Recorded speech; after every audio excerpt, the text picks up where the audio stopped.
Really, prior to 2002, Redeemer Radio was an idea that some local people had, and they were trying to fulfill their desire to put some Catholic media on the air.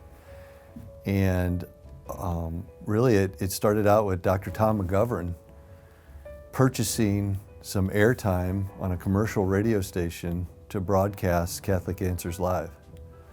And then a couple of other folks, Jim Roy and Chris Langford, got involved and kind of through word of mouth started to chip in some money and then actually go out and raise money to just purchase 1 hour a day, 5 days a week. So that's kind of where it all started out at. And so really there were the four founders were Jim Roy, Chris Langford, Dave Steffen, and Greg Erlandson.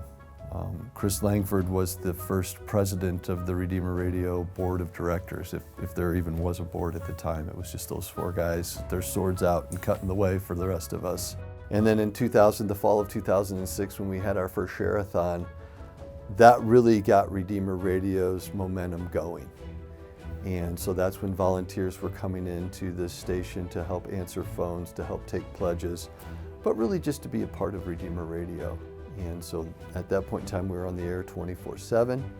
The programming was excellent. People have always craved this, and that's why it's always worked. So when Redeemer Radio started, it met the most urgent needs of the church at the time, which was solid apologetics.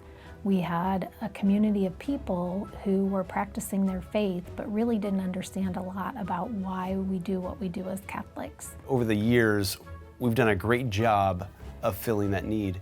And lately, we've been dipping our toes, sort of, into the digital space, into podcasting, into on-demand audio, and reaching a completely different audience. Redeemer Radio served those most urgent needs, and we want to continue to serve the urgent needs of the church, which has changed. The kind of apologetics that we need now are sharing the joy and hope of Jesus Christ with a younger generation who isn't hearing the common challenges to Catholicism.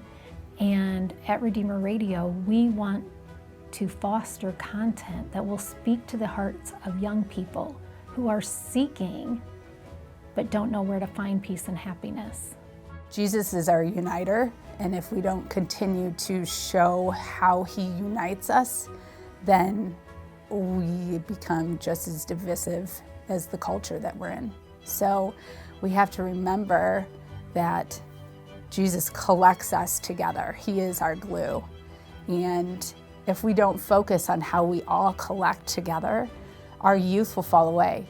So as we transition to podcasts, we're able to attract a different audience, and one that tends to skew younger. And those tend to be the ones that are questioning their faith.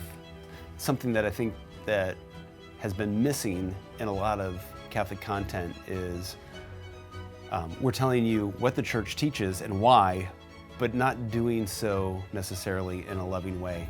And a lot of that just, this is what you need to believe and why, can be a turnoff to young adults. Don't tell me what to believe, don't tell me why to believe it, but first you need to accept me as a person, and that's what we want to do. We want to invite people into a conversation. So Redeemer Radio plans to foster content that invites people and speaks to the doubts that they have about what it means to be Catholic or what it means to be a follower of Jesus Christ, and to share authentic stories of people who have found joy and peace through living according to that gospel teaching. So for those that have fallen away, we're here. For those that are lukewarm, we're here. And we're gonna meet them where they're at, whether they tune in on 106.3 FM or 95.7 FM up in the Michiana area, or we're gonna have that, through different distribution channels, through different media, and we're gonna embrace that. Redeemer Radio is so thankful for all of the listeners and people who have given to our mission throughout the years.